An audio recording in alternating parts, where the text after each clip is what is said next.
All right. So waiting for that 5-minute range. Let's see what's going on. We're below view op right now.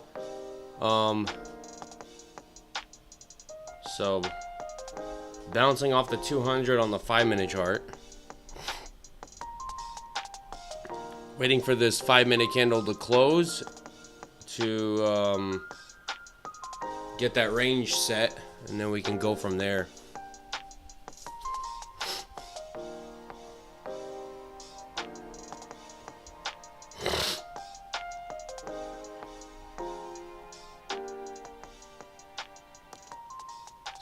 So far, pretty good. As long as the range isn't super tight. We got what? We got like 2 more minutes left for this range. News-wise, let's see, Finviz.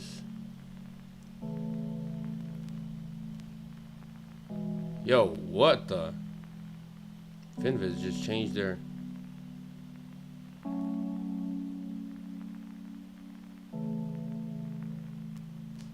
Today's.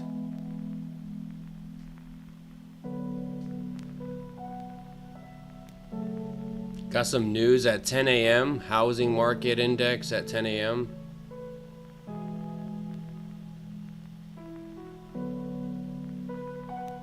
So, gotta be careful at 10 a.m. That's for sure. All right, this 15-minute range is looking like it's pretty big range.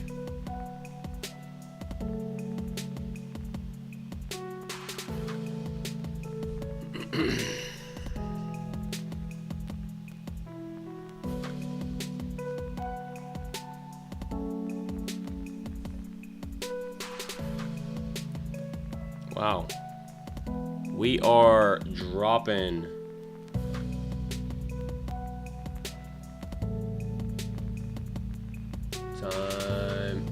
Time. 15 seconds left. So that top of the range is pretty much set. Something. So we're gonna mark out that top range. And then let's mark out the bottom. There's that 15 minutes. All right, we got the range. Now we'll go to a 1-minute chart and see what's gonna happen here. Pretty big range, which is good. I like it. I like it.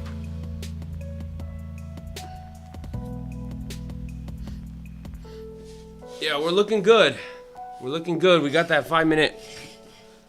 We got that 5-minute range set, so. Just got to be patient at this point.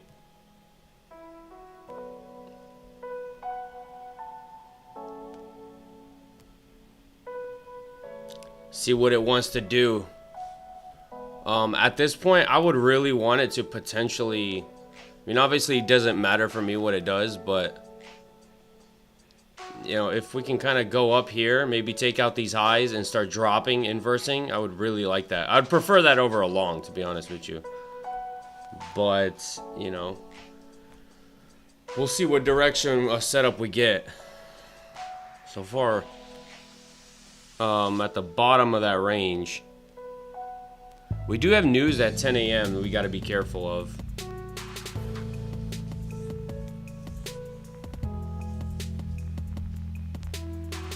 There's been a couple times where I got news. Actually, last trade, I got a setup right before news, so... I prefer not to be in a trade before news, but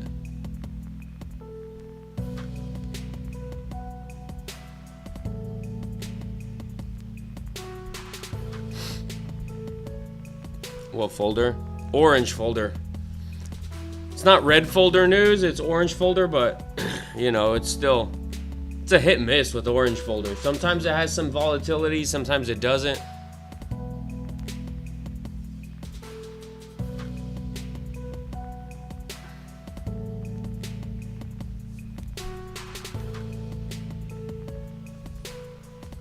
So see that coming to the bottom of that range and just bouncing off the bottom. Failing to break lower. Are they gonna push it higher? We shall see. All right, in the meantime, start looking at different time frames to see what's going on. So the 2-minute chart, see what's going on a 2-minute chart. All right, we don't got much gaps to the upside. Let's see the 5-minute chart again.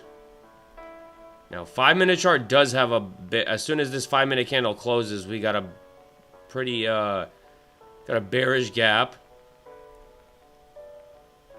So there's going to be some resistance right there. Got to be mindful of. And then let's see 15-minute chart. I think we're about to close below that range. 15-minute chart. Yeah, we're looking pretty bearish. So big SMT. We still haven't closed below that range. Closed right above it. With the ES,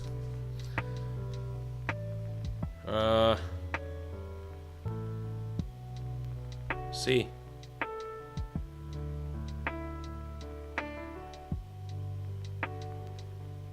A lot of selling pressure here.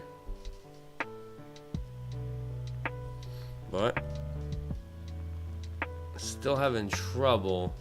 Now, as far as I'm trying to look on the 15-minute chart, see what we got going here. I mean, we got room. Depending, this is a make or break. Either this is going to be the bounce area, or we're going to start flushing for a lower level of liquidity, which could be down there. But this is kind of the bounce area that it needs if it's going to go up.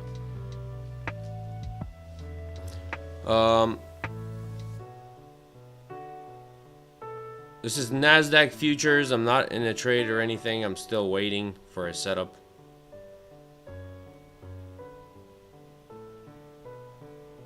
We're pumping last night. Yeah, we're pumping all night long pretty much. Ever since market opened last night, we were pumping.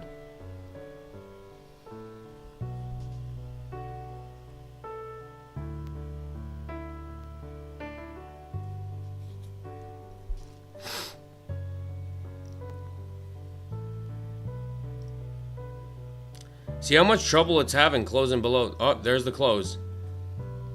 There's the close. Let's see what happens. If at this point, if I get a bullish gap to form back into that range, I'll take a trade.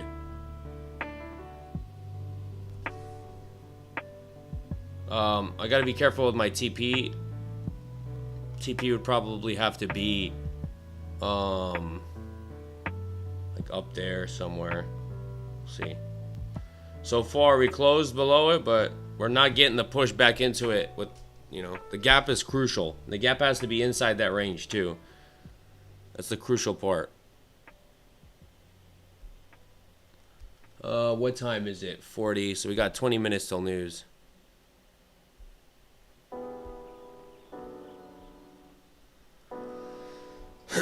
Yeah, we gotta see what happens.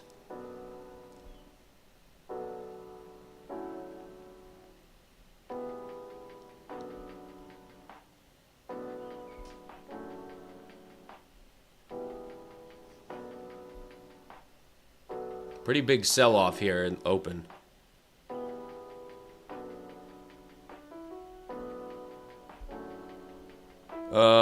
Is there news every day? How do you know where news comes out? Either Forex Factory. If you go to Forex Factory, it'll tell you what news is coming out.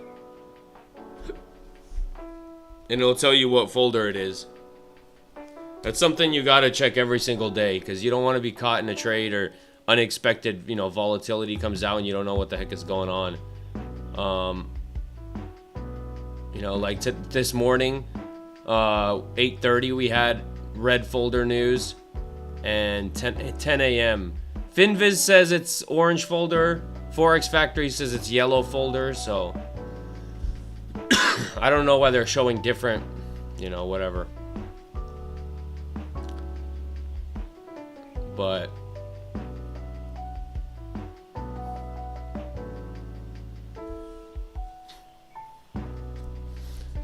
Can we get a push back into the range with a gap?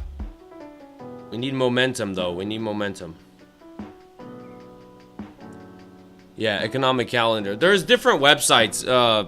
Finviz has, if you put Finviz economic calendar, Forex is more popular. It gives you more details. But Forex Factory.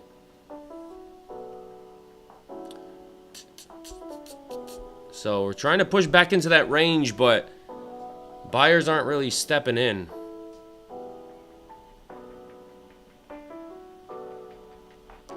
Need buyers to start to step in. Will they do it?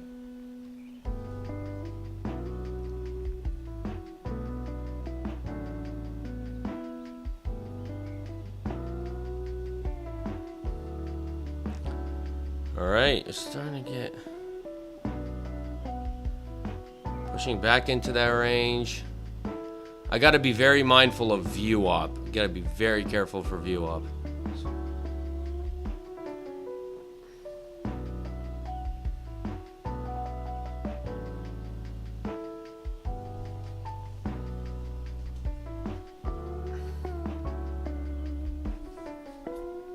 But yeah, there's no news. There's not news every day. It just depends.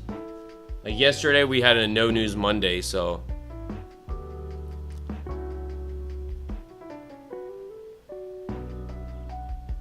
What do you think about a long here? Yeah, potentially. I need a confirmation. For me to take a long, I need it to confirm. And that confirmation would have to be, so see it closed back, it's closed outside this 5-minute range, right? Closing back in the 5-minute range, leaving an imbalance, a bullish imbalance. That's what I'm looking for. So far, although it's back in the range, it's not leaving behind any imbalances. And then, right? And that kind of confirms that buyers are stepping in very aggressively if it does leave an imbalance. And then I take my trade off that imbalance to the next liquidity point, depending on how the chart looks at the time. Where view op is, it's going to be a little tough, but we'll see. So far, it's pushing into the range, but there's not confirming. There's not much buyers really stepping in. It's just very slightly stinking.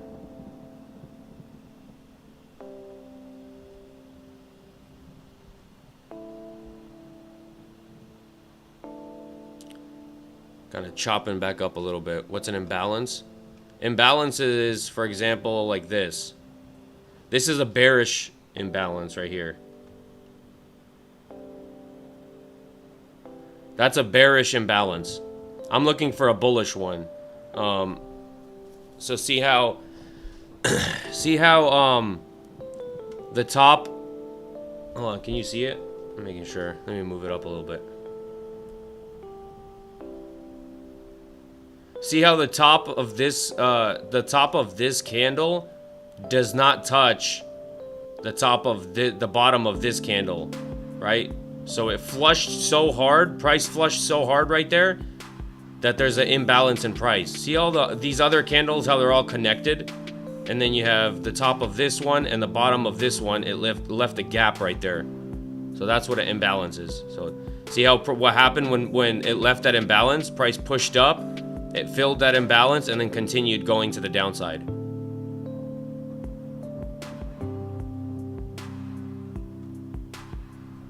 But see, this is why you want confirmation. You don't want to just buy in just because it's pushing up a little bit, because then you end up, if you don't wait for confirmations, you get that rip up a little bit and then a flush right back down, and you just get stopped out because you didn't wait for a confirmation. Like, let price do its thing. It's fine. It could flush. If it pops back up, if it gives me a setup, I'll take it. If not, I'll let it flush. It is what it is.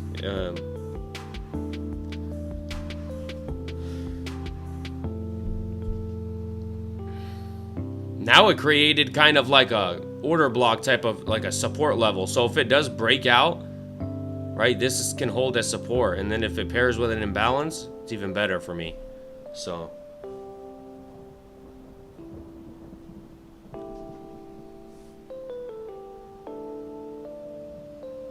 patience. It's a game of patience.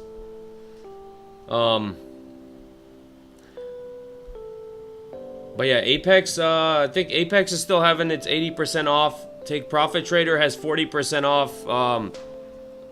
Plus, like, I think no activation fees for the lifetime of the account.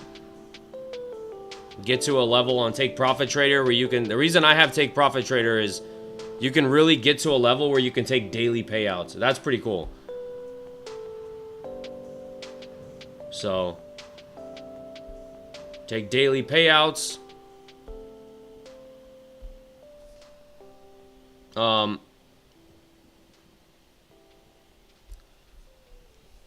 then Apex is also cool, obviously, because, you know, you get to keep full 100% of the first $25,000 per account. So, it's pretty cool.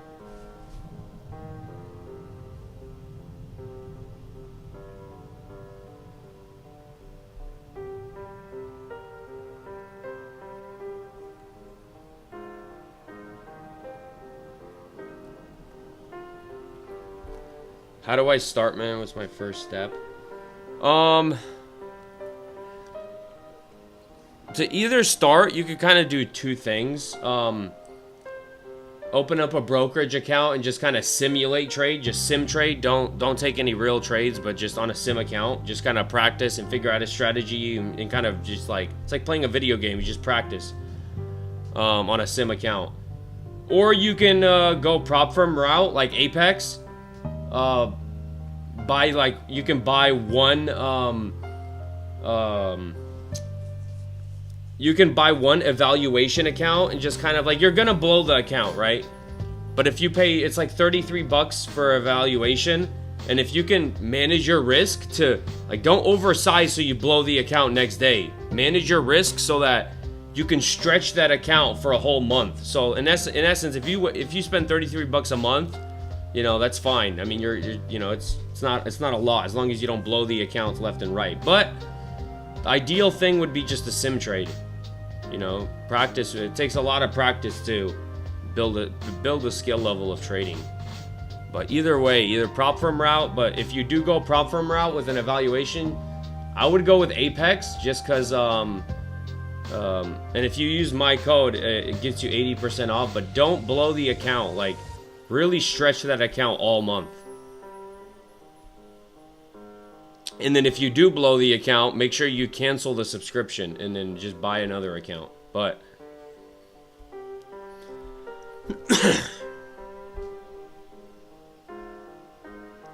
yeah, either way, I mean, the thing about when you're learning, right, is you're going to blow accounts.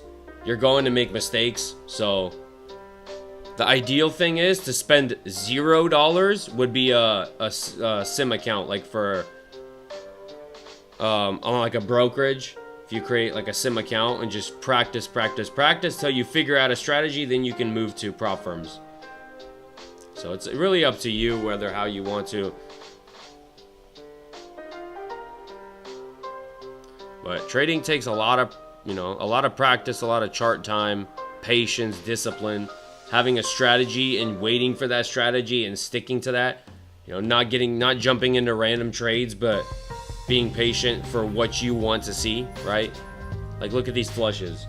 Like, why would I mess with this? It's not giving me the setup. So, bro, this thing is wild.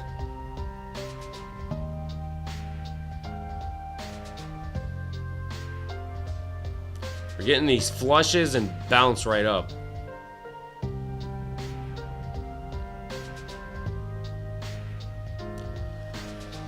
Oh gosh.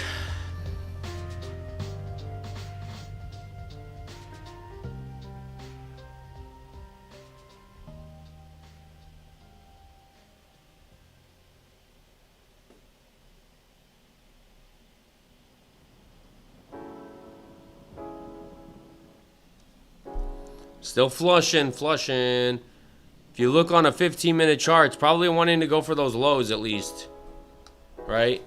We got kind of lows down here, right? You got to look at the chart. Highest probability of probably a bounce happening. Let me actually, right? Look at this. We got This bottom level, we got liquidity down here.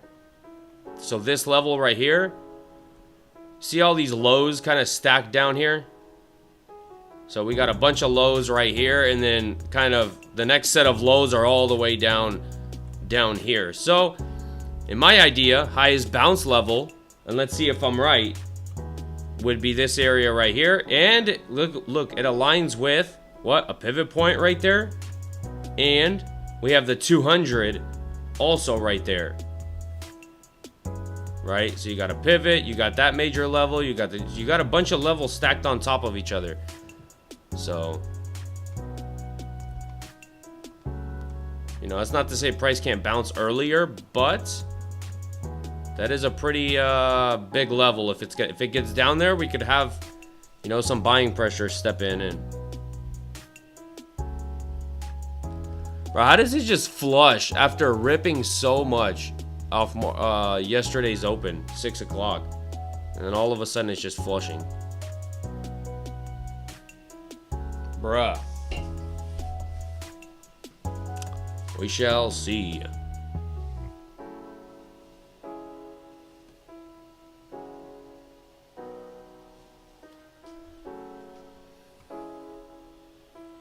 This is NASDAQ futures. Appreciate the follow. Thank you for the likes.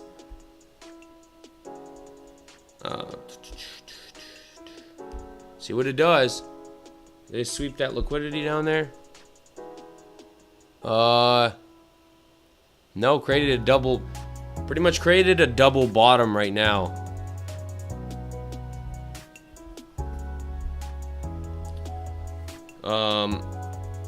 Right here, these two levels. This level of liquidity right here.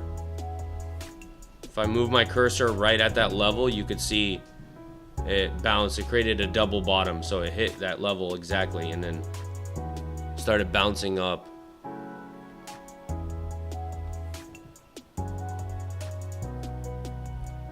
So we shall see. I'm gonna go short, look for those lows. I mean, you could. Make sure you have a stop loss just in case this thing wants to rip. But, you know, if that's your strategy. But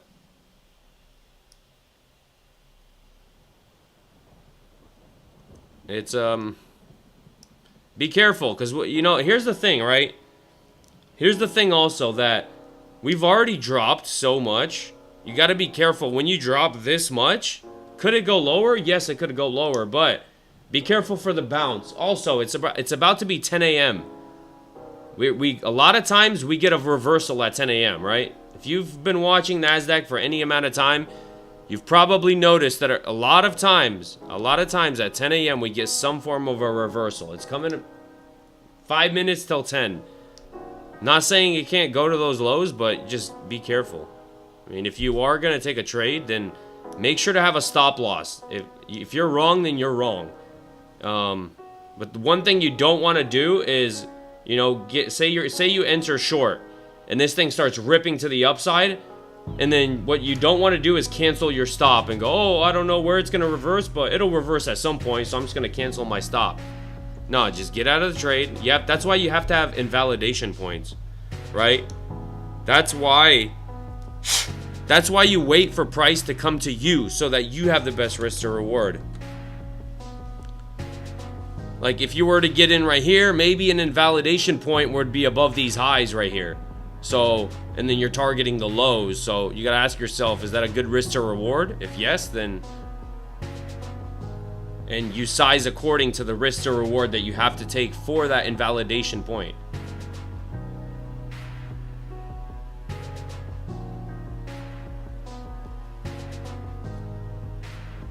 Yeah, for me, a reversal could be close. It's possible. I mean, we're 10 a.m. mark. It's starting to, we shall see.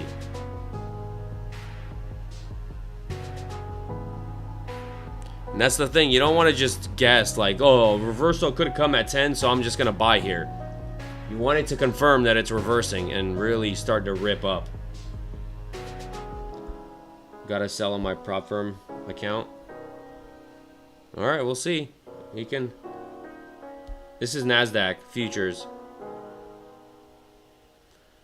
Still going lower. I'm on the MNQ chart, but it's NASDAQ futures. But I'm trading the micros, so I'm on the MNQ chart.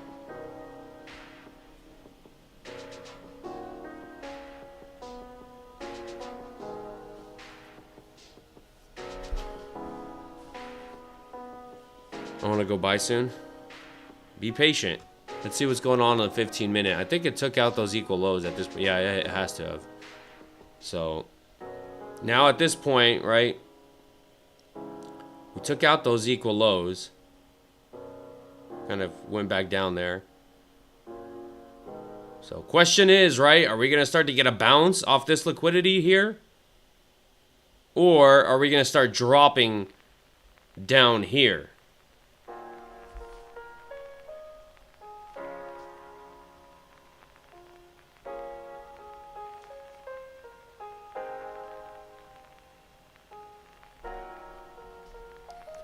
You just don't know. That's why you have to be patient.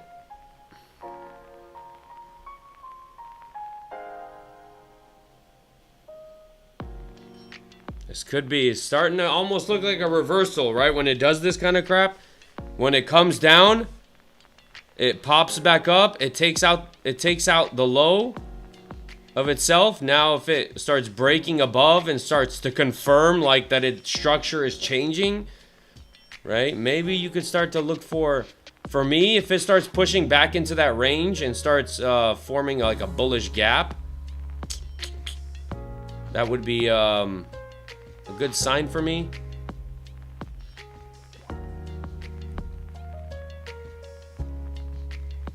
Yeah, you don't know. I mean, it is starting to look like it could reverse here. It is, I'm not gonna lie. It's starting to look like it, but it hasn't confirmed it yet.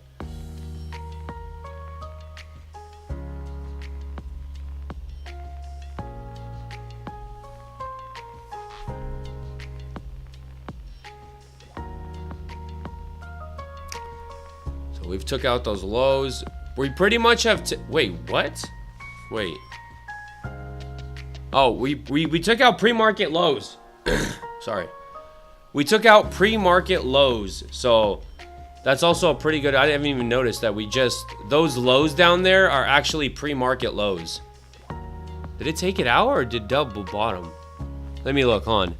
So pre-market low was 24,524. 24,524. The low on that candle was 24,52375. So it barely ticked out pre-market lows by like a tick. Very, very slightly took it out. Now it's starting to, yeah, took out Asia lows, which are pre-market lows.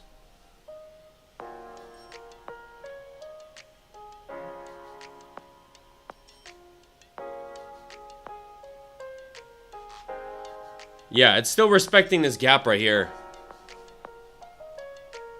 Why do I have this? What did I mark out?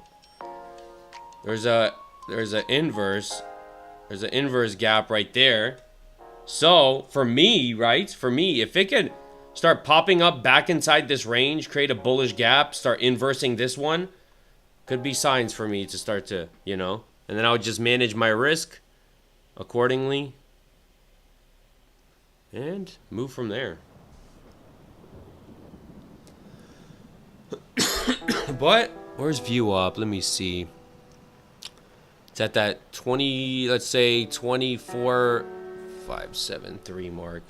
Seeing 24,5.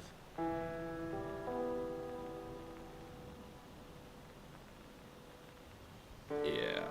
It's gonna be tough because if it gets back inside this range, we're gonna be at view up. It's going to be a little tough for it. Right now, it's having trouble inversing that gap. Puts are still in play as of now. It's not 10 a.m. So 10 a.m. news, whatever, already came out. Was that news? That wasn't news, right? No. Yeah, so the news didn't have much impact. Yeah, it's the 1 minute. It would have to close above the bearish gap to retest and discount. Exactly, yeah. But for me, see, if it closes above the bearish gap and then we get a bullish gap forms out of that, right? So say we start to rip up and say we start to inverse this bearish gap and then we start to inverse it and at the same time we get a bullish gap get put in. So then it kind of pulls back into a level down here to start ripping up. But, right, the only thing you got to be mindful of is VWAP is like right here. So it's going to be a tough level for it to get through for VWAP. That's the only thing, is that once we get up here, there could be a rejection area because of VWAP.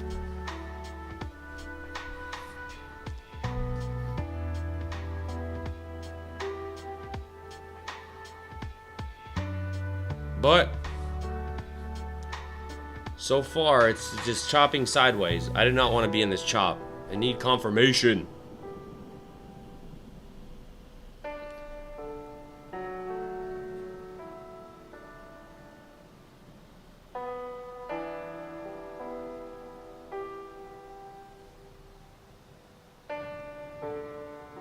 Starting to get some movement.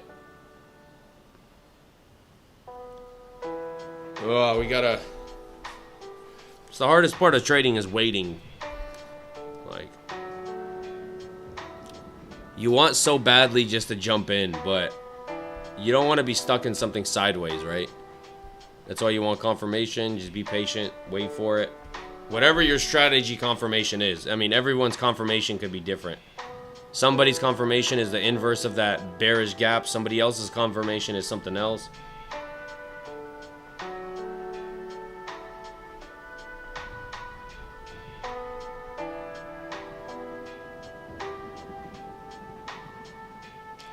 What's your highest time frame? What, that I analyze on? I mean, I look at everything. I look at 2-minute chart, 5-minute chart, 15-minute chart, 60-minute chart. I kind of look at different time frames, you know, like if we look at the 5-minute chart right now, see what's going on at the 5-minute. We got some bearish gaps up here, right? You know, so if we start ripping, I mean, price could potentially go all the way up here. Then if we look at 15-minute chart, I look at the popular time frames. We got a 15-minute bearish gap right there. Oh man, so there's, you know,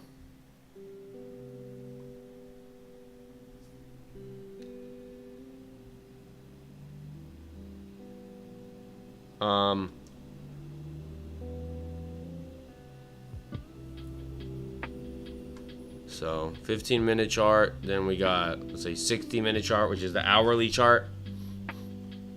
Hourly chart, you can see what's going on here. I mean, it's still, hourly chart, we're still in the uptrend, but here, give me a second.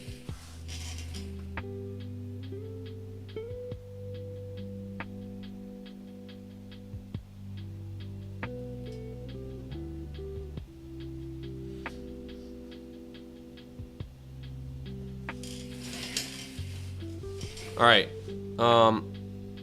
but yeah, hourly chart, and then go back to the 1 minute. So we have some, you know, some things up here.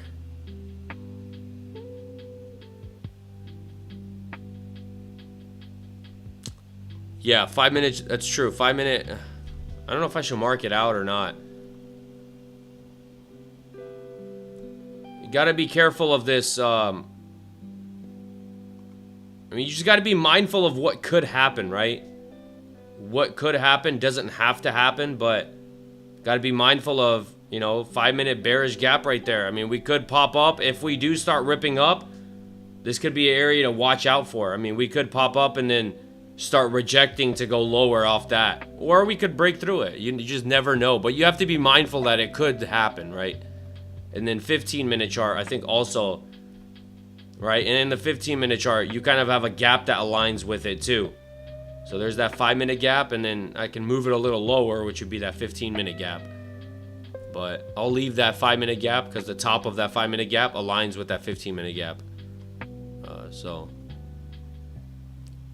you know, it's like I have to be mindful of that. If price does start ripping up here, like, you know, maybe I should just take a quick scalp, you know, and not be too greedy. Not expect something crazy to happen, you know. So,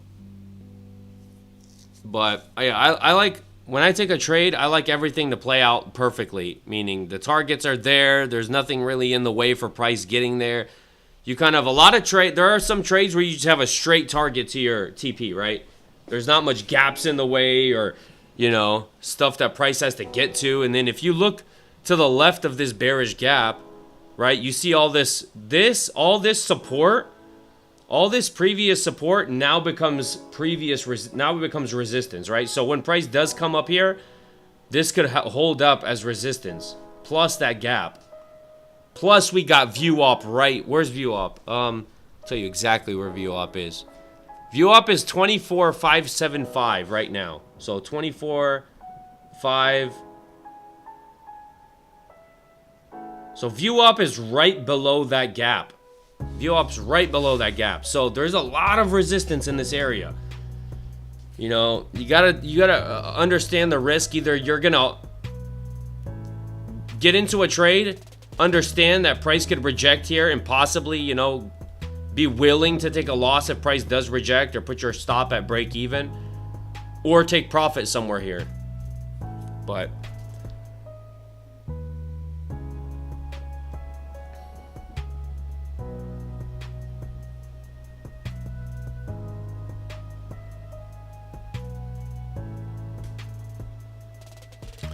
$400 on Apple options. I'm out for the day. Have a nice day. Nice.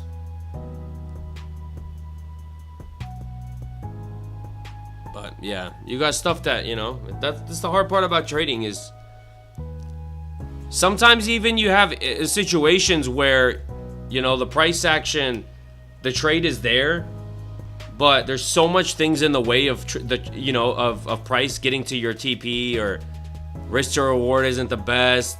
That's the part of discretionary that comes into certain trading, right? The discretionary part of just because your setup is there, you got to count the risk of how hard is it for price to get to my TP. Either I take a scalp, I size down. There's so much things you could do, but your goal is to protect your profits that you've already made, right? Thank you so much for your help, brother. God bless you always. I appreciate. Thank you for the support. Thank you. So we haven't inversed that gap even. We're rejecting off this bearish gap. So like, I guarantee you, right? I guarantee you there was people, you know, trying to long right here. Somewhere here, they saw a little bit of, you know, buying pressure stepping in, and they're trying to long.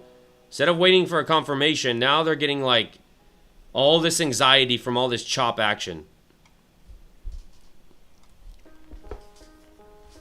And because you didn't wait for that confirmation, you don't know this bearish gap. It could reject off this bearish gap, go for those lows. And if you didn't wait for a confirmation, now you just took a loss, and now you're going to have to make back that loss versus someone else who was waiting for a confirmation, never took the trade, and never took the loss. So he's in a way better spot. He or she is in a way better spot than you are by not even taking the trade.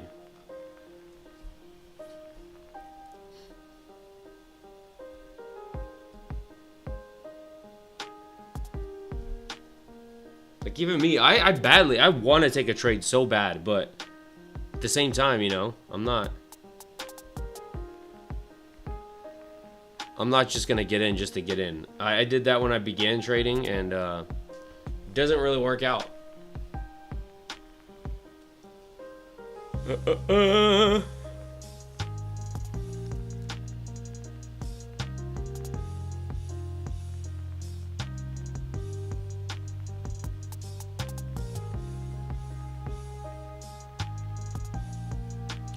Like, you never know sometimes, right?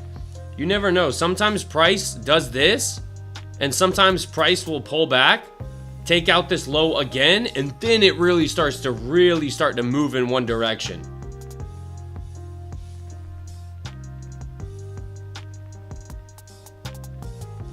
Some days your PA is just bad, you just stay out. Yeah, exactly. It's staying out is far better than taking a dumb trade. Because you know, like, right? Even being a patient trader, you know, being a trader, that a good trade is coming. You don't know when it's coming. You know a good trade is coming, whether it's today, whether it's tomorrow. And then when you can recognize those good trades, that's all it takes. Look at that. Broke that low again. Remember I said, sometimes it likes to break that low and then pop back up. So you don't know. Is it going to take out this liquidity one more time just to rip back up? Or is it going to go lower?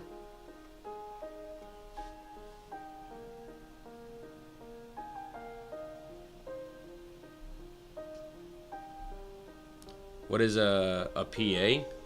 It depends what context you're talking about. In terms of what day trader said, he said some days your PA is bad. Price action. So PA means price action. Or if you're talking about prop firms, like for Apex, a PA is a funded account. But yeah, in this context, it was price action. Yeah, some days price action is just bad. It's just sideways or choppy or...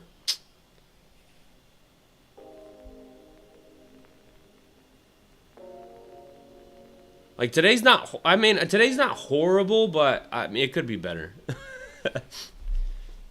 See what I'm talking about? See what I'm talking about? Bruh, this is exactly what I said. I said be careful because price sometimes likes to come down, take out this liquidity before actually having the good move pop back in.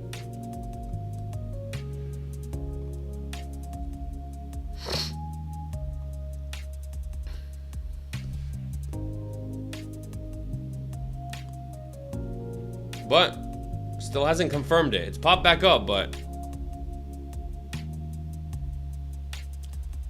like for me, I wanted to get back into that range.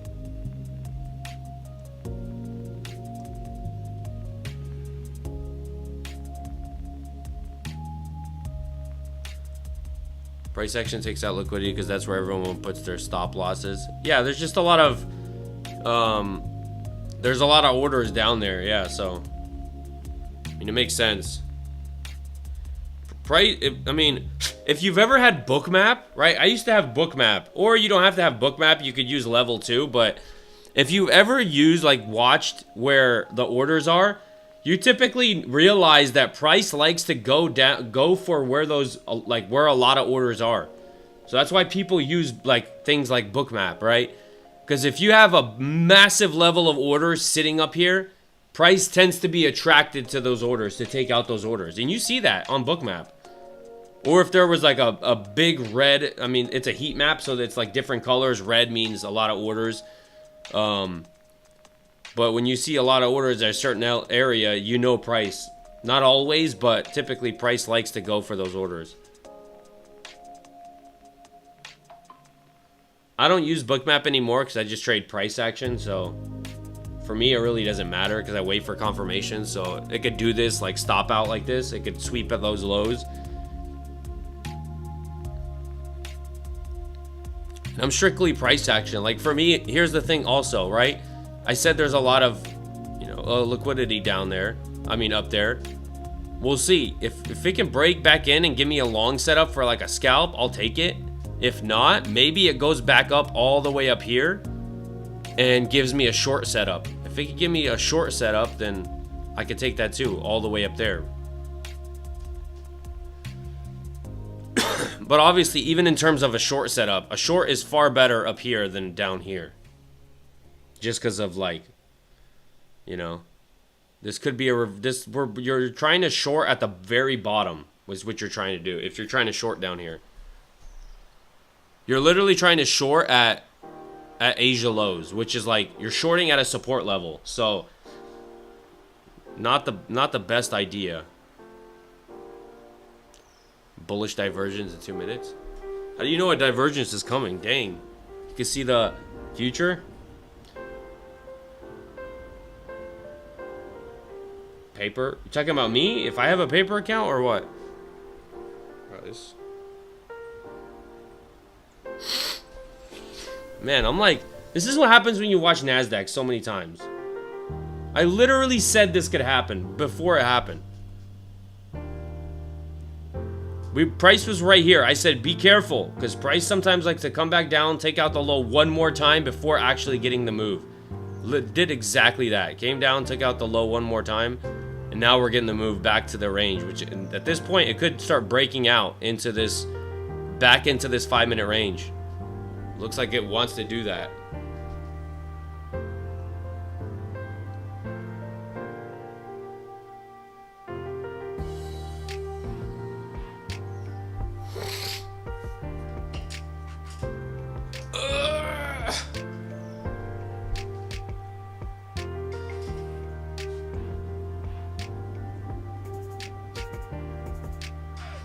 All right, starting to get a push, and look at this. It's starting to almost inverse this gap. We got like 20 seconds left, and see,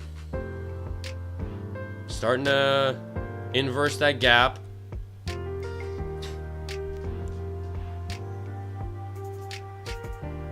Well, confirmation. I want to push back into that 5-minute range, leaving a bullish gap inside the 5-minute range. That's my confirmation.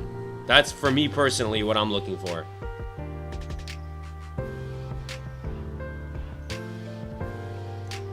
You don't know what a divergence... I know what a divergence is. I don't use divergences, but I know what it is.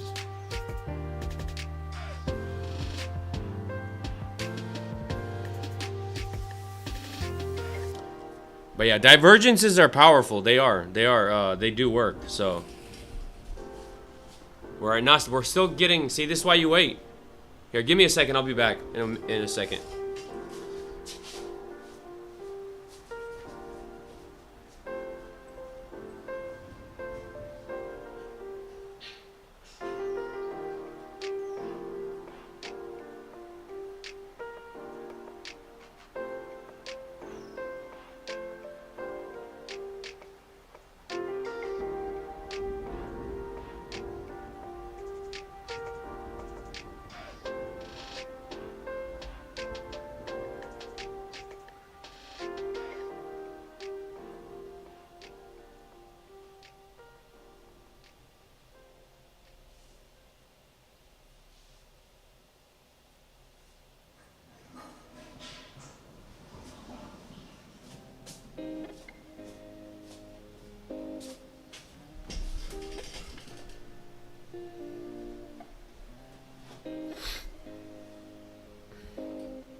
Have you taken any trades today? No, I still have not gotten a setup. Nothing yet.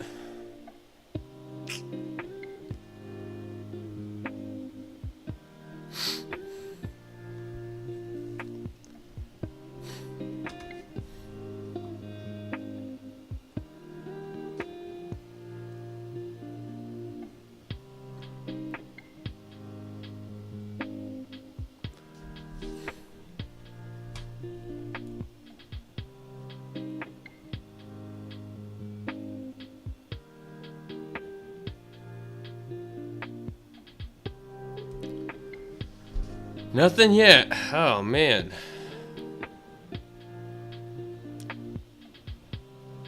Bummer.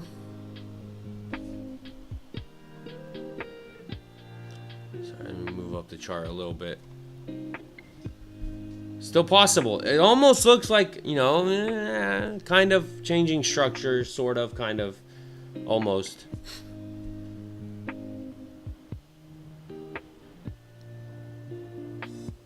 Like, right? It took out this high. Now, it pushed above it. The question is this going to be a liquidity sweep to go back lower? Or is this going to hold it to start, you know? And then you can almost see it start to change structure, right? It made this high. It's pushing up above this high. Now if it uses that high as support, we start to see something, you know, happen. But we got view op right there, so view op right there. That's the only thing that kind of worries me, is the view op.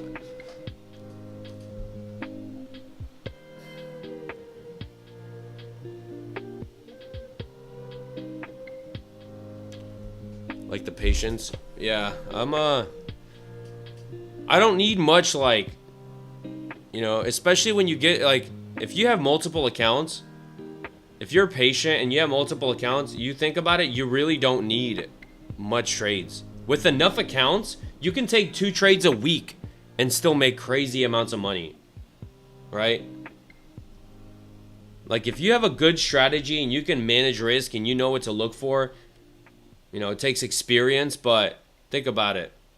Later on, all it takes is you could do 2 trades a week. Say you make $500 a trade. 2 trades a week, $1,000, multiply by 10 accounts, boom. You just made $10,000 in 1 week by being patient and taking only 2 trades per week. But, you know, it's hard to get to that level, but it's possible.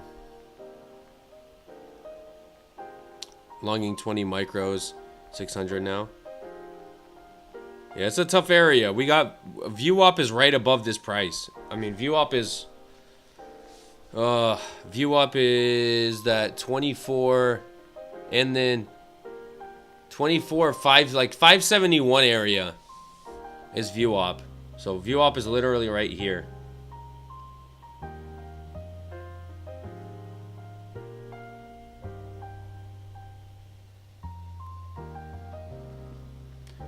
How do you copy trade? I use Replicanto. Replicanto is a trade copier, and pretty much once you set up, like I have NinjaTrader, once you set up Replicanto in NinjaTrader, you're able to pull it up, and then it gives you a list of all your accounts, and you pretty much select all the accounts. You have your main account.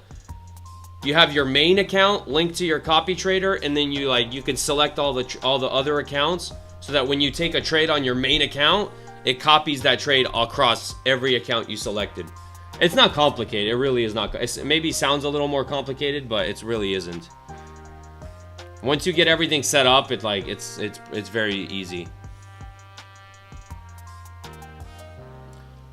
But like, yeah, they have free copy traders. I chose Replicanto because I mean you do have to pay like a lifetime thing.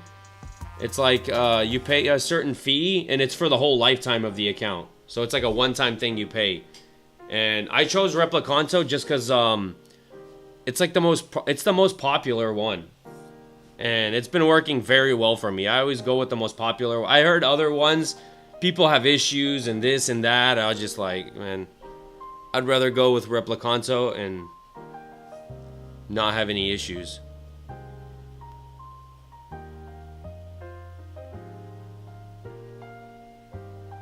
Think it's going up or down?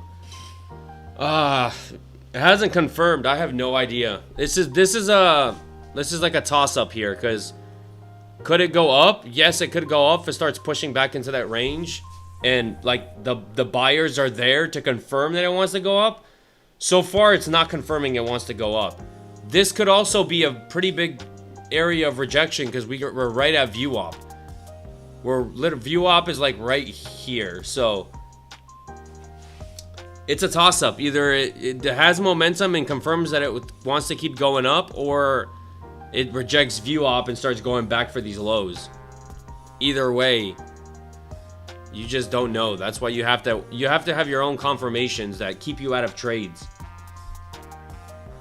They ain't nothing. I mean, it's chopping back down. It freaking sucks.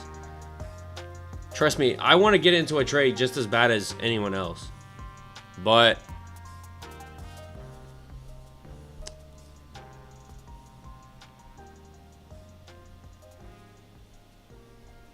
I'm not going to take a trade just to take a trade. Like, could I be entertaining? Yes. I could freaking buy some accounts. I could just buy at random areas, you know, go crazy, and I'd probably have hundreds of people watching. But I actually want to trade, not just, you know, sit here and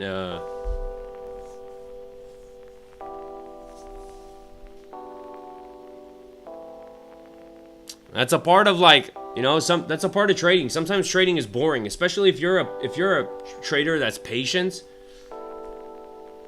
To be honest, if you're a patient trader, there may be times where you can go 1-2 days without taking a trade. You come on the charts and you sit here and you watch the charts for an hour and a half, 2 hours, and you don't take a trade. Maybe for a possible, like, 2 days. Until you finally get a setup.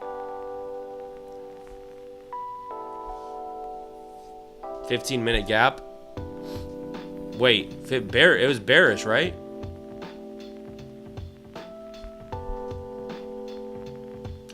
We have a bearish imbalance up here. Yeah. See, that's what I'm saying. There's a lot of resistance in this area. You know.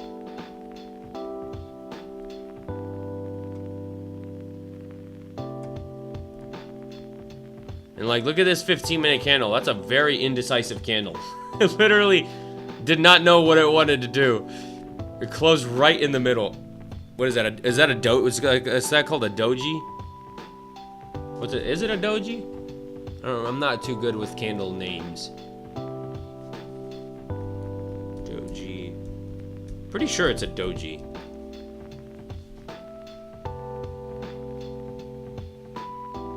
Yeah, it's a doji. It's called it.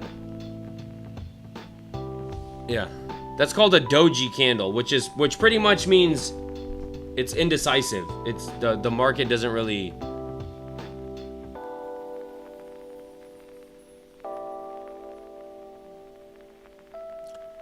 Profitable trading is boring. Yeah, it for sure is. It for sure is, because if you think about it, if you look at some of the most profitable traders out there, bro, there are traders who take like 1 trade a week. And that's all they need. They're super patient. They're waiting for that, you know. They're waiting for that perfect setup. And they take 1 trade a week. And because they know they usually take 1 trade a week, they size accordingly. So sometimes, because they're waiting for that perfect trade, they size in heavier. So that 1 trade a week gives them freaking... And there are traders that take 1 trade a month. All they need is 1 trade a month, and that's it. I feel like the more patient you are with trading, the better off you will be. Because it's capital preservation. If you're able to be patient for those really good setups, and those setups will come, like, especially if you have experience and you can spot, like, there are trades where you're just like, this is such a perfect trade. Like, everything looks so good about it. But at the same time, those trades, the trade can look perfect, so good, everything looks amazing, and you still take a loss. That's the part, that you still have to have a stop loss and be disciplined. And then you have other trades where you're not so confident in it. You're like, I don't know about this, and it ends up being a winner. Like, you just don't know. It literally is. It's just all statistics. You have a strategy. And then your strategy, there's a certain statistical probability of it working out over a longer period of time. Yesterday too. Yeah, yesterday, today, man. Maybe somebody caught good trades. I don't know. It's not been a good start to, meaning like, I've not seen anything really worth taking. It freaking sucks. How many days a week do you... I trade every single day.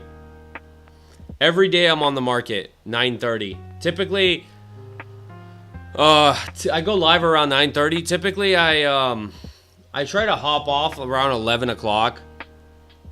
I try to hop off around 11 unless there's a good setup coming. Like, if I'm super close to... If I see there's a setup about to form, then I'll wait on longer. But if price moves, you know, if I don't see a setup happening anytime soon, then typically I'll hop off at 11. Because 11 o'clock, right, the market kind of dies down at 11.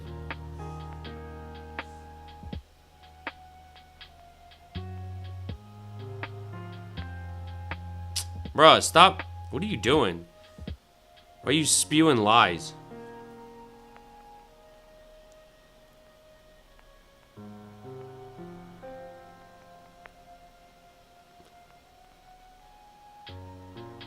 He keeps rejecting off PDH area. Yeah.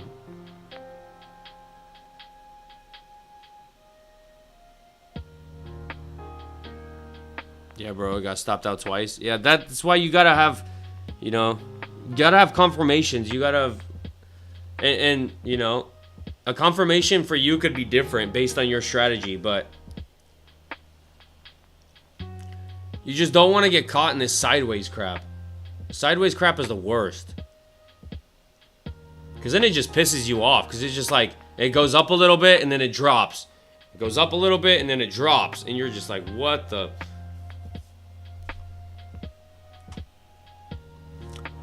Yeah, messing up is fine. In trading, messing up is fine as long as you can... This is in my eyes. If I take a trade and I screw up and I take a loss, if I learn something from that trade is a winning trade. Because I learned something that if I can implement in the long term that can save me money, right? That's a win. And that almost, you look at that loss as almost like a win in essence. Because if you learn from a loss that can save you long-term money, right? It can maybe keep you out of stupid trades, and you see the potential of this loss potentially learning from it and it making you so much more money in the end. Or sometimes you do everything perfectly, right? And it's still a loss. That's also possible. And we got to understand that. Sometimes there's nothing to learn about it. It's just a losing trade. But if you can learn something, you're in a good spot if you're focusing on that. Because a lot of traders, let me tell you, a lot of traders take losses and they don't learn from any of their losses. So it's like, if they're taking those losses and they just keep repeating them and repeating them and repeating them day after day after day. And this is why it takes 7, 8 years for someone to become profitable, right? Because if you just keep repeating the same stupid thing, then you're going to get the same results. Nothing's going to change.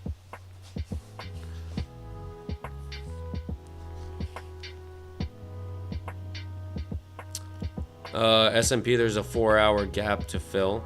Oh, there's a 4-hour gap? I don't know, my chart doesn't... I don't have a 4-hour... I have a 4-hour time frame on my other chart, but on this chart only goes to 1 hour. I don't know why.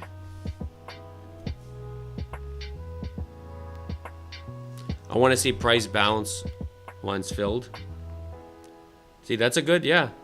That's a good... It's not a bad strategy. What's up? What's up?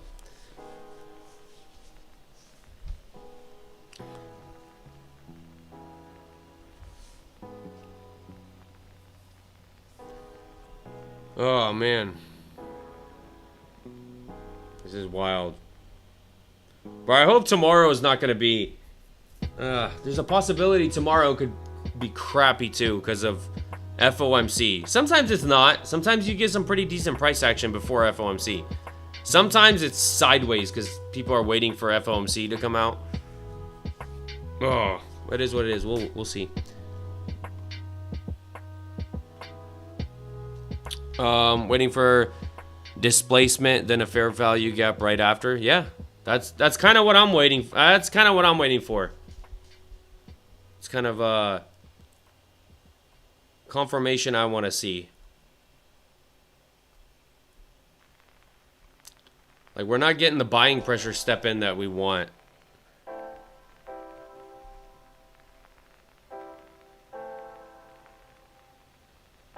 "30-minute chart gives more details." Yeah. I mean, it's the lower time frame you go, the more details you get. So, but it's all relative, right? It's just, what do they call it? Fractal or whatever.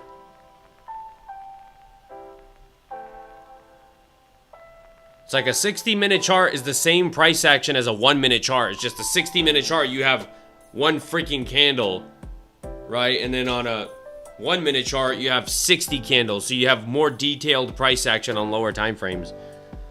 But,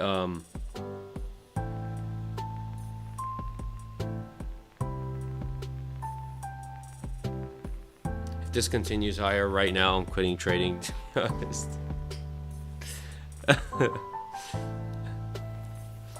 Bro, I'm telling you, trading's hard. It's like, bro, you know how many times I've come into the market, I've taken a trade, and it's just like a losing trade.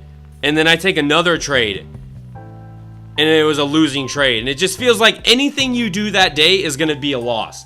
Those days happen. I'm telling you, those days happen. And you got to realize that that's just one of those type of days. And you got to realize that as soon as possible and just stop trading and come back tomorrow. That happens with everyone's strategy. I feel like there are days where your strategy just doesn't work. Just price action is not in favor of your strategy. Like, look at this crap. It just pushes up and then flushes down. Like, just have a stop. Make sure, do not take your stop away because you want to have a stop. Get stopped out. It's fine. You don't want to spiral out of control and try to. I've seen traders do that. I've seen good traders do that. Where they just spiral out of control. They start taking trade after trade after trade, reversing their positions, and like, see, this thing just did not want to confirm and wanted to go up. So, well, I mean, what can I do? It just, there's no setup for me. And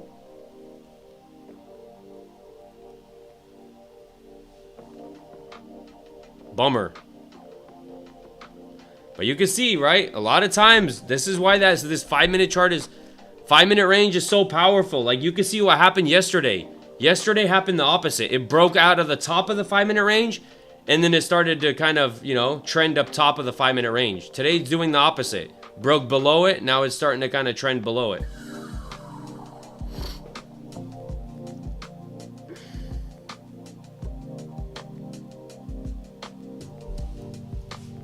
You can have 30% win rate and still be profitable. It's all about risk management. Yeah, it's risk management and it's statistics of your strategy, right? Somebody with a 1 to 10, but if that risk to reward works for that strategy, right? Like, somebody could have a 30% win rate and still be profitable, but that person with a 30% win rate obviously is gonna have a lot of losses. It's almost gonna seem like that type of person, if you watch a person like that trade, it almost seems like he has no idea what he's doing, because it's like, bro, every time I see this person, he takes a loss. It's like loss after loss after loss after loss after loss after loss. And then finally he gets one trade that finally works out and it hits his TP, and he just made back all those losses plus, you know, plus 5x or whatever. But like, the problem, like, those kind of strategies you won't see influencers on TikTok or YouTube or whatever, trading influencers, they won't have that type of strategy. Why? Because for the marketing of trading or whatever, for like live streaming trading, it's like, it's just not appealing, right? When you look at somebody trading and they're always taking losses, he's gonna get so much hate, even though he may be profitable.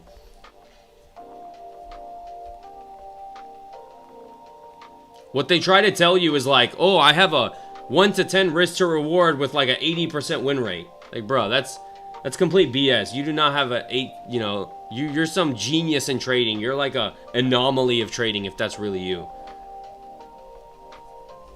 Because typically it just doesn't happen. It just, you naturally, if you go for higher price targets, right? You have more things in the way of price getting to your TP, that naturally you're going to have a lower win rate. It's just how it works. It's not, you know.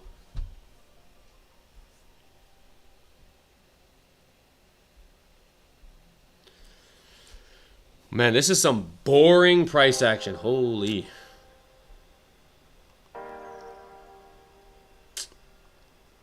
What a bummer, man. This sucks.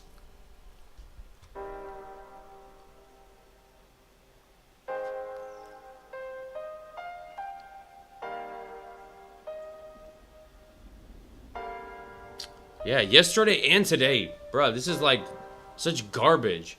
Yesterday too, it was like just moving sideways for like, well, look at you. You go to yesterday. Actually, what happened yesterday? I didn't go back and kind of see what. Sorry, I'm trying to, while I wait, I'm just gonna go to yesterday real quick and see what. All right, this was yesterday's price action. Look at this.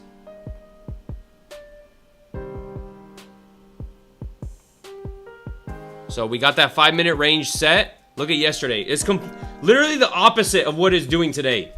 Well, meaning like in terms of, right? Yesterday it broke out of this 5-minute range. It was retesting this 5-minute range and just moving sideways above the 5-minute range. Today it's doing the same thing but below the 5-minute range. See how it's bouncing off of it? Bouncing, and it's just like, it just went sideways forever. Like, look at this crap. And then finally it started to actually, seeing once it, yeah, see? It stayed above the 5-minute range the whole time. And then when you look at today, it's doing the same thing but on the opposite side of the range.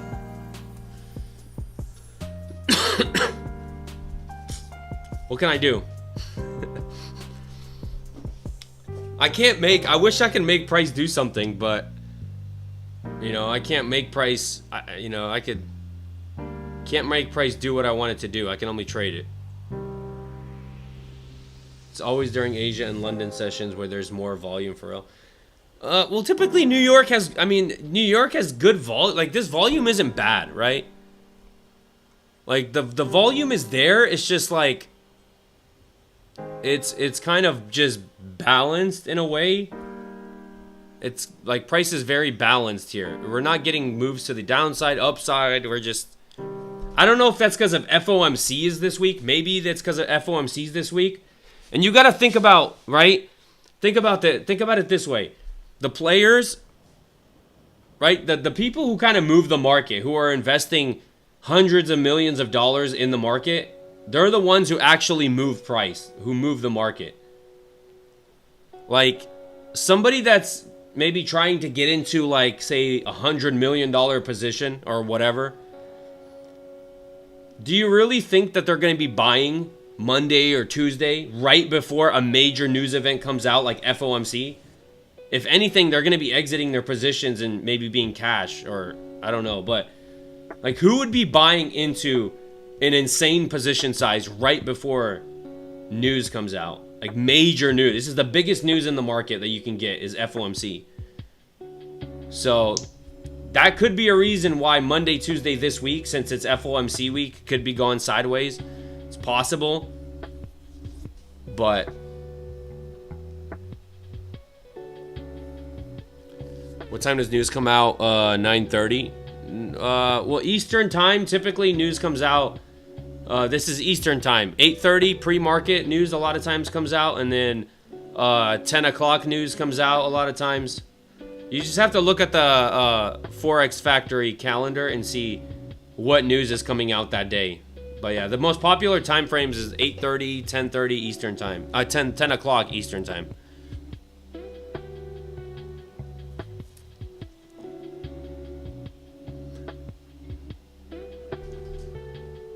Ugh.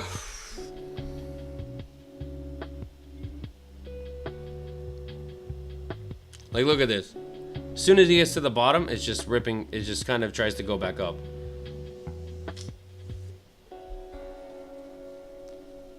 Bro, this is hard, man.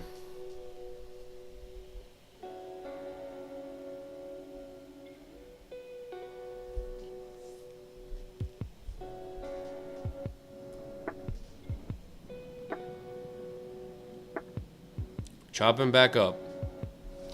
How long you've been trading? 2 years, like full time, meaning, and by full time I mean like every single day on the chart at 9:30 till like 11 o'clock. That's what I mean by full time. By full time, I don't mean sitting all day, but full time, about 2 years, and then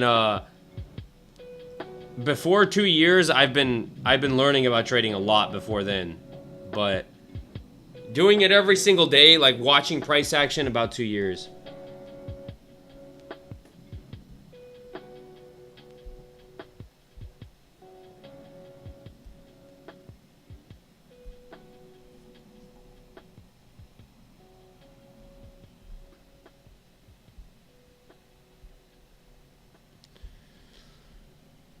Oh, guys, maybe it's a time to call it.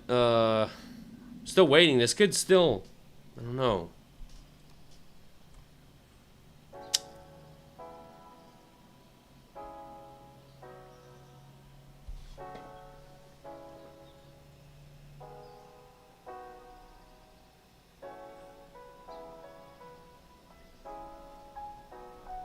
Uh-oh. Buyers finally stepping in.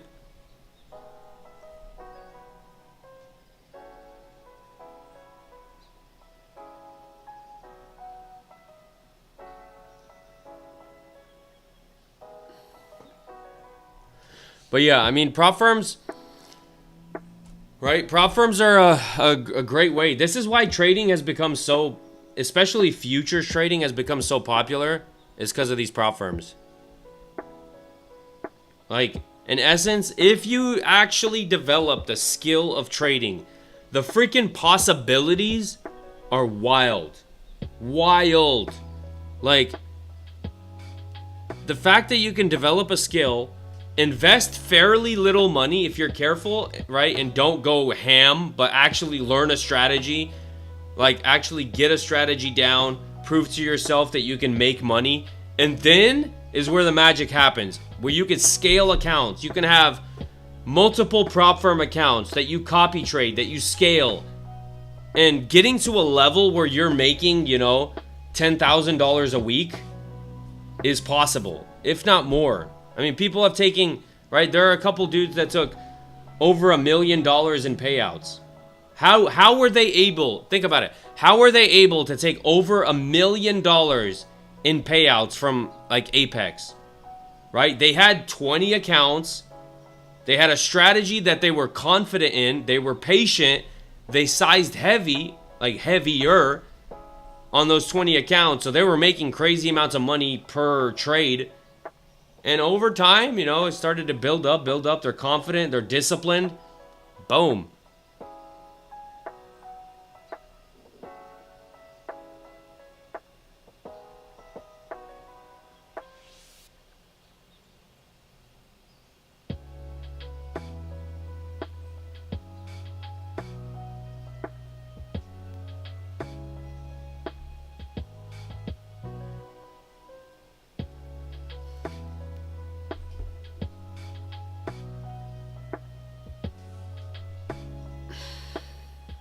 But, oh, this thing is wild. I'm actually curious to see how other traders traded this. This is like, I don't know. Maybe somebody's a scalper. This is like maybe a scalper's paradise where, I mean, I'm considered a scalper, but not like, I call it hyper scalping when you're like freaking getting in and out within like 10 like, what is it, 10 points? If you're targeting like 10-point moves, that's like hyper scalping. Maybe somebody can do that, and you know, but want to be a day trader? Where I can at least take 2 trades a week only because my strat. Yeah, that's all. Literally all it takes. And this is like my strategy, right? I understand that like my strategy, right, is not as appealing as other people's strategy. That's why other people get so much like, I see traders, they're always in trades. Like, I don't get how I can hop into your live and you're always in a trade. Makes no sense to me. Either they're capping or, I don't know. Maybe it's possible that they're scalping and they have a strategy with that, but like, from my experience, right, the most profitable traders I look at, some of the most profitable traders, right, aren't live streaming. Why? Because typically profitable strategies, live streaming them is not the most fun because you have to be so patient to actually make money in trading. And even like my strategy, based on my back testing, I understand that I can go, there are times where I go 2 days without taking a trade. Right? So I understand that could happen. But what I also understand is there is a good trade coming. Like, there's a good trade coming and I just have to wait for it, capitalize on it, and boom. You made your profits for the week. Or, you know, sometimes I get, you know, you could get 3 trades a week. Sometimes you only get 1 trade a week. Sometimes you get 2 trades. It just depends. But yeah, that's the powerful part of scaling copy trading accounts, different accounts, is you don't have to take a lot of trades.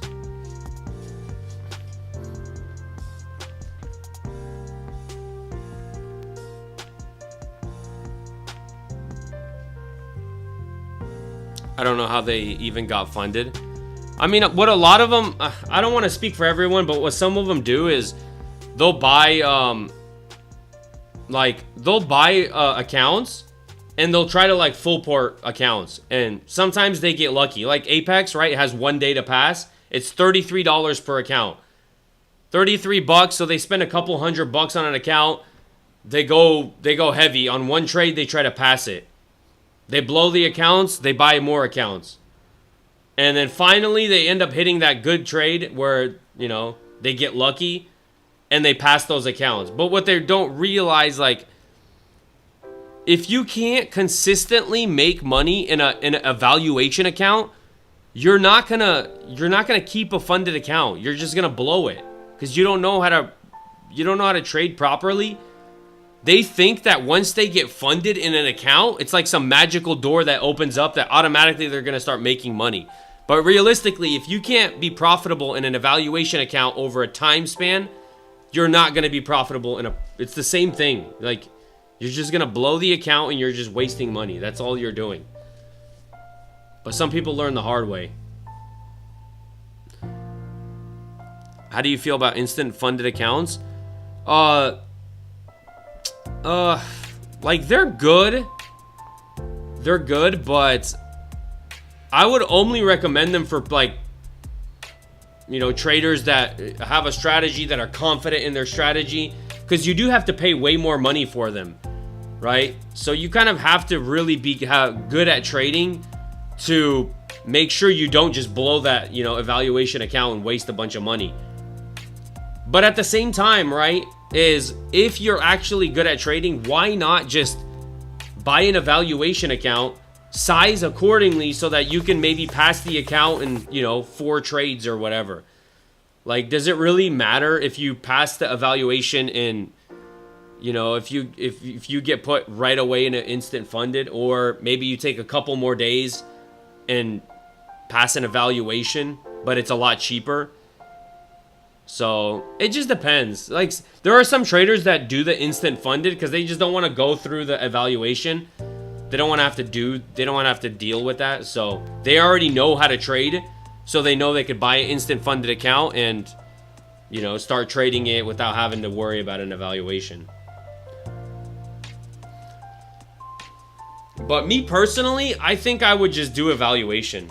I mean, like, if I pass an evaluation in 4 days versus just getting an instant funded today, I mean, it really doesn't make a difference over the long term.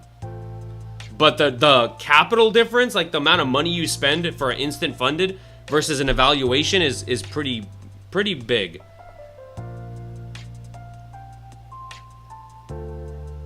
Look at this crap. This is some garbage price action. Literally just popped up just to go down. So, oh yeah, but looks like today is a day we're just gonna have to just maybe call it, and hopefully we come back tomorrow and we get some decent price action. They got the hiccups. Dang it. Like how you mentioned the market is like that because of FOMC. Yeah, I mean, you have to look at who moves the market. I mean, put yourself in a position, if you were in a hedge fund or whatever, and you were looking to get into a $50 million position, and if you've seen how FOMC moves, it's freaking crazy. So if you're looking to get into a $50 million position, obviously you're not going to get into a position right before FOMC where you could be down $50 million in a minute. Because that freaking price, it skyrockets. If it goes to one direction, it skyrockets to one direction. So, I mean, it makes sense, right? So,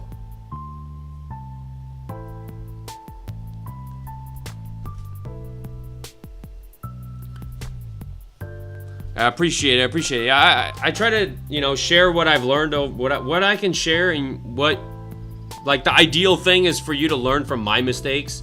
Because trust me when I say this, I've blown accounts. I've went through degen trading. I've, you know, especially in the beginning of my trading, I felt like I always had to be in a trade. Like, for me to hop in the market and watch price and not take a trade was impossible. I had to have taken a trade.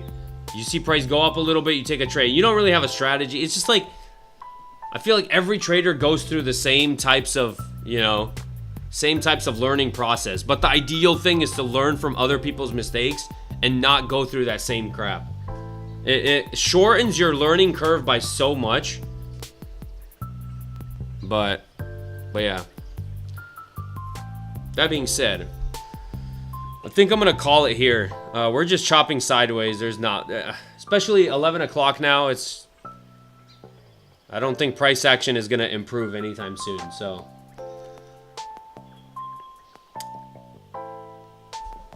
just gonna call it. But yeah, I'll be back. I'll be back tomorrow at 9:30, and yeah, tomorrow's FOMC. So we'll see what happens tomorrow. But be careful. Don't blow any accounts. Don't take any dumb trades. Maybe it's better just to walk away. Just call it a day if, you know, if you're down a little bit or you're at a loss. Hardest part about trading is psychology. Yeah, and psychology plays into risk management, right? They go hand in hand. So if you have garbage psychology, you're gonna have garbage risk management. It's just you can't have bad psychology and good risk management. So, but that's like something you develop also, you get better at.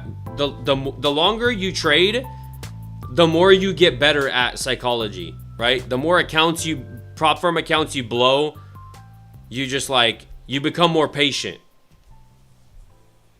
I blew my funded.